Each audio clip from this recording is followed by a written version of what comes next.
Please, sir. I want some more. Bonjour à toutes et à tous, vous l'aurez sans doute compris au travers de cette célébrissime phrase du Oliver Twist has asked for more. For more! Nous allons effectivement parler d'un roman qui me tient particulièrement à cœur. Je veux parler d'Oliver Twist. C'est un roman qui me tient à cœur d'abord pour plusieurs raisons. C'est une histoire qui m'a beaucoup marqué plus jeune lorsque je l'ai vu pour la première fois au collège, plus précisément la version ciné de 2005. Par la suite, je me suis beaucoup intéressé aux autres adaptations qui ont été faites plus antérieurement, allant même jusqu'à lire l'œuvre originale, elle, de Charles Dickens. Et c'est donc de tout cela dont nous allons parler dans ce premier numéro du mini-book. Si vous connaissez un peu Oliver Twist, vous êtes sans doute déjà tombé sur l'une de ses adaptations TV, notamment celle de 2007 qui a à plusieurs reprises été diffusée sur les grandes chaînes et sur la TNT. Mais je n'en parlerai pas. D'abord parce que cela prendrait franchement beaucoup trop de temps, et puis surtout, je refuse de parler d'un Oliver Twist brun. Ce n'est pas possible. Mais rassurez-vous, le mini-book vous offre en échange un petit voyage à travers les époques, puisque nous allons aborder, dans l'ordre, l'adaptation de 1922, qui fut la première vraie grande adaptation du roman de Charles Dickens au cinéma, de celle de 1948 qui sort dans un contexte d'après-guerre, en troisième de celle qui est sans doute restée la plus célèbre, je veux parler d'Oliver, de 1968, et enfin nous aborderons le dernier en date, le plus classique selon moi d'Oliver Twist, sans que ce soit pour autant un terme péjoratif, celui de 2005. Alors tout ça bien sûr c'est bien sympa, mais Oliver Twist c'est quoi? Avant de vous parler du roman, de son auteur, des adaptations au cinéma qui en ont été faites, il me semble bon de vous faire un petit résumé rapide de l'histoire. Oliver, un jeune garçon blond donc, est un orphelin laissé à la naissance par sa mère qui décède en couche dans un hospice non loin de Londres. À l'intérieur de celui-ci, il est pendant 9 années nourri uniquement au gruau. Eh, toi aussi tu laisses revenir l'histoire à faire pleurer dans toutes les chaumières? Non, parce qu'en plus le gamin est au travail forcé, évidemment. Et ce dans un établissement dirigé par le bedon, en bref le directeur de l'hospice, Monsieur Bumble. Son seul avenir ne semble donc n'être tourné uniquement que vers la fabrication de filasse, en bref de cordage. Mais finalement, quand on y pense, pour l'époque, c'était assez classique.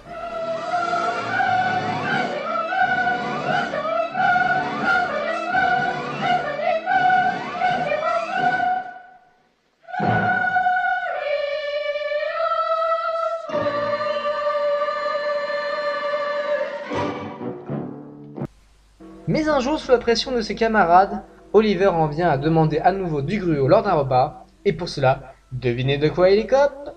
That boy will be hanged. Ah, exactement, pendu, tout est normal. Bref, comme le bedon n'a plus assez d'argent pour s'offrir son prochain jambon, il préfère vendre Oliver pour 5 livres à un vieux ramoneur. Mais la vente étant refusée, Bumble le confie à la place à un croque-mort. Ouais, je vois.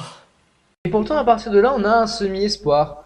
Le croque-mort est sympa, bien qu'un peu niais, mais sa femme, et surtout Noah, qui représente à lui seul le parfait petit salopard, finissent d'anéantir tous nos espoirs qu'Oliver puisse enfin s'en sortir. Et celui-ci finit par s'enfuir pour rejoindre à pied Londres. À son arrivée, il fait la rencontre du chef d'une bande de voleurs de la ville du nom de The Artful Dodger, ou le coquin en français. Ouais, c'est tout de suite beaucoup moins classe. Celui-ci l'amène à le repère de Fagin qui, pour faire simple, est le protecteur de toute cette petite bande. You're famous, Fagin. Donc, on l'y apprend à voler le plus discrètement du monde, mais lorsqu'il est convié à prendre exemple pour la première fois sur le coquin lors d'une première sortie, celle-ci se passe mal et Oliver se retrouve devant un juge fort peu aimable, accusé du vol d'un certain Monsieur Brownlow, qui décide par pitié d'abord de le ramener chez lui, celui-ci étant fortement dans un piteux état. Et c'est là qu'on arrive à la seconde partie. Parce qu'à vrai dire, si on regarde bien, on aurait pu s'arrêter là. Je veux dire, Oliver il a déjà subi bien des mésaventures et il semblerait qu'il ait enfin trouvé un foyer aimant au travers de celui de Monsieur Brownlow. Sauf que Dickens avait sans doute trouvé que ce pauvre Oliver n'en avait certainement pas encore assez subi et décida donc d'en remettre des couches et des couches. C'est dans cette seconde partie qu'entrent en scène les personnages de Big Size, ainsi que d'autres prennent une nouvelle importance, tels le bedon ou Noah. Mais je ne vais pas davantage spoiler l'histoire que je vous laisse voir par vous-même, notamment à travers de l'adaptation de 1922 qui est facilement trouvable sur YouTube et qui retrace plutôt bien l'histoire du roman.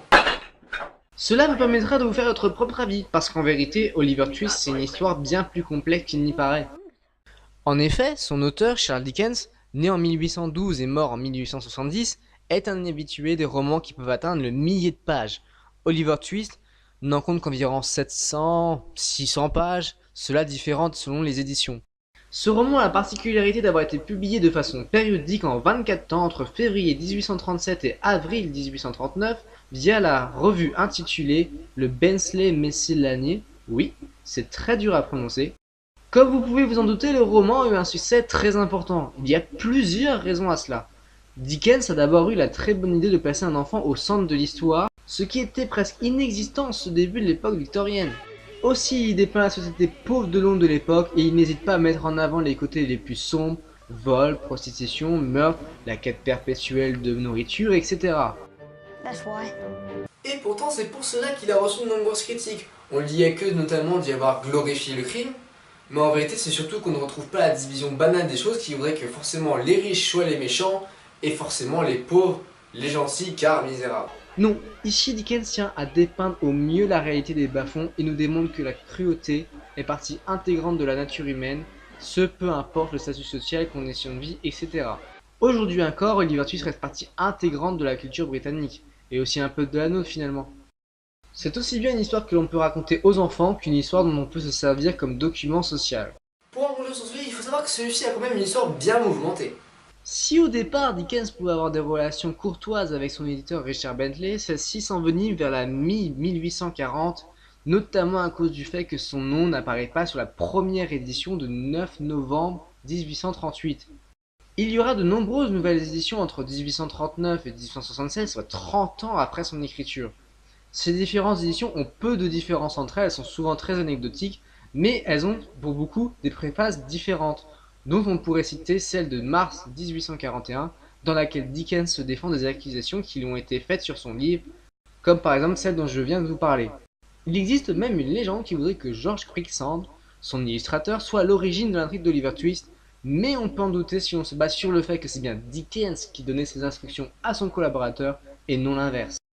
En conclusion, même s'il s'agit d'un roman que vous risquez de trouver un peu pompeux, notamment à cause de sa multitude de personnages au travers desquels vous risqueriez de vous perdre, cela reste un roman que je vous conseille vivement de lire, ne serait-ce déjà que pour l'histoire, qui est franchement passionnante, mais aussi si vous avez envie d'avoir une petite vision sociale de ce qu'était l'Angleterre à l'époque, tout en gardant bien néanmoins à l'esprit que cela reste romancé.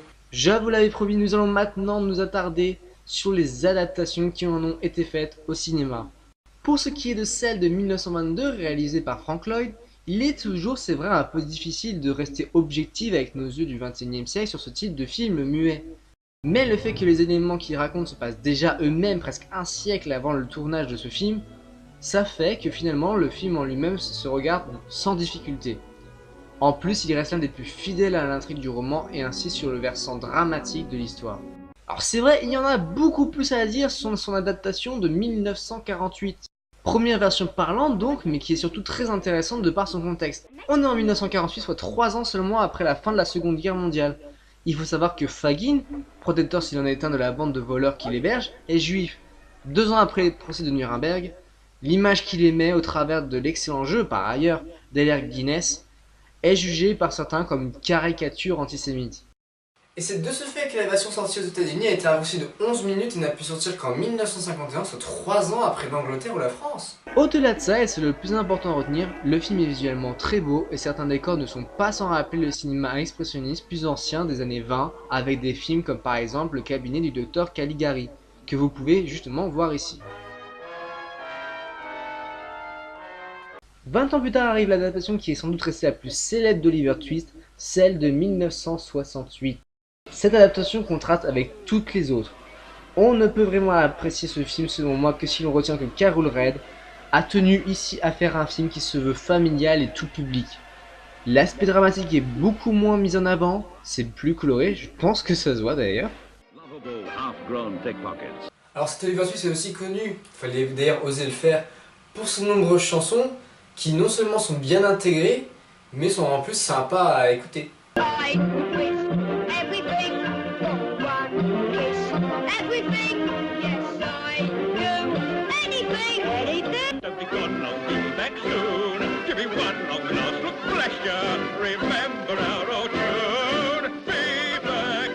On peut donc comprendre à travers tout cela que le film a obtenu pas moins de 5 Oscars.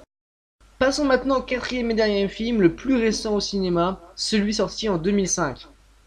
Roman Polanski le produit à la suite de son grand succès Le Pianiste, par une collaboration franco-tchéco-italo-britannique.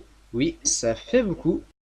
Avant de vous parler du fond, ce que je vais faire, vous inquiétez pas, je ne peux pas vous cacher que ce film reste mon préféré des 4. Je m'explique, tout d'abord, rien que pour la musique de Rachel Portman, ce film mériterait que je le classe premier, tant elle est fidèle à l'esprit, l'essence même de ce qui fait Oliver Twist.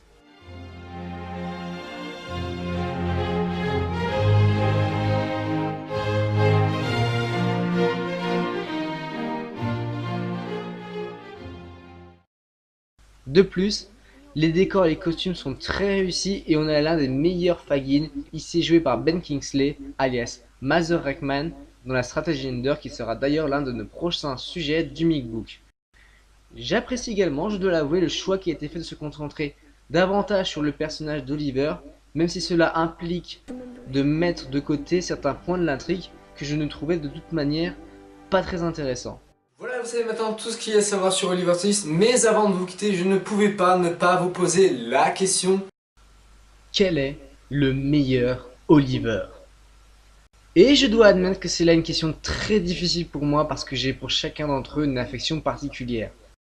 Le premier, Jackie Coogan, est alors le chouchou d'Hollywood, celui que l'on peut considérer comme le premier enfant star de l'histoire du cinéma, qui s'est révélé à travers son rôle dans The Kid de Charlie Chaplin en 1921. On peut facilement donc le mettre en lien avec l'Oliver de 1948, que lui par contre j'ai mis beaucoup plus de temps à aimer. Au départ je trouvais que son faciès ne convenait pas avec le personnage, avant de réaliser que c'était justement le contraire et que c'est lui certainement qui retransmettait au mieux l'image d'un enfant malheureux et miné par les épreuves, mais aussi le fait qu'Oliver Twist est un personnage à la base passif, dans le sens où malgré tous ses malheurs, celui-ci reste humble. Celui de 2005 est un peu entre les deux. Je dirais surtout que ce qui fait plaisir avec cet Oliver, c'est qu'on le sent vivant beaucoup moins inerte que les autres, et cette impression est valorisée aussi bien sans doute dans le fait que celui-ci est beaucoup plus amené à prendre la parole.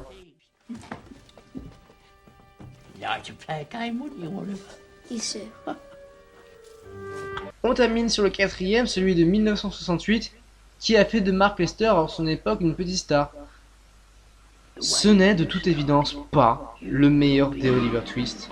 On dira qu'il correspond bien à l'esprit bon enfant du film, mais le problème c'est qu'il sourit souvent à des moments qui ne s'y prêtent pas et qui de base ne vont pas de toute façon avec le personnage, ce qui fait à certains moments de lui une vraie tête à claque. C'est la fin de ce premier mini-book, merci de l'avoir regardé, si ceci vous a plu, n'hésitez pas à vous abonner parce que je vais faire de façon assez régulière d'autres numéros, toujours sur la base d'un ou plusieurs romans, c'est le principe de l'émission.